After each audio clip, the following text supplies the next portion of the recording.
So why is Bitcoin even rejecting off this level? Why haven't we rallied into a full-on bull market? We came back down here to 100K BTC, bounced off this level here. Why is this even happening in the first place? Primary reason is because liquidity has been slowing down. The momentum of liquidity in the market has been slowing down. As you can see from here, Wintermute right here specifically showing that stablecoins, ETFs, and DATs haven't had as much inflow as it had in the beginning of 2025, end of 2024, where we really saw a major altcoin rally.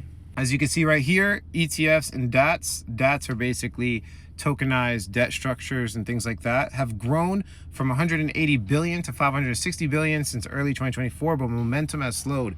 Basically what's happening right now is that capital is rotating internally, not entering fresh. So essentially all the money it's already in the system is just trading back and forth, bulls, bears, altcoins, whatever the case is, but we need fresh new liquidity. The question is, where is that coming from?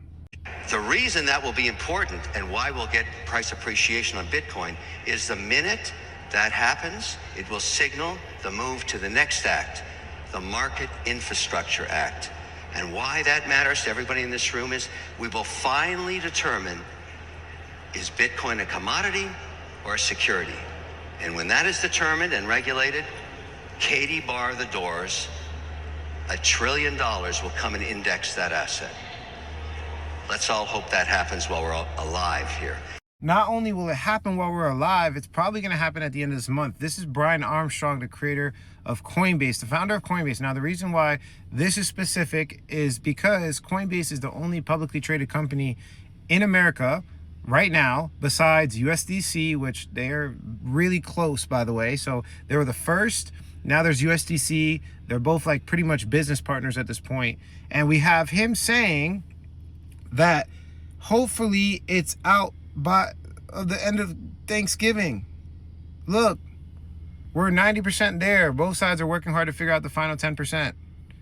So is it going to happen at the end of, before Thanksgiving, at the end of this month? No one knows for sure. But we're seeing an extreme amount of credibility saying that it probably will happen. That's the new liquidity. I hope you guys are paying attention. So what he's saying is that every coin in the market will be regulated. So you have to comprehend, like, every coin founder right now is pretty much operating in a gray area, not knowing if they're going to get sued by the SEC. Every coin up into this point, up into the point of regulation that we're going to have with the Clarity Act, they do not know if they're going to get sued. So imagine all these big corporations that want to tokenize that have not done it because there is no clarity. When the clarity comes, they're not only going to have a whole bunch of launches, but companies are actually able to build.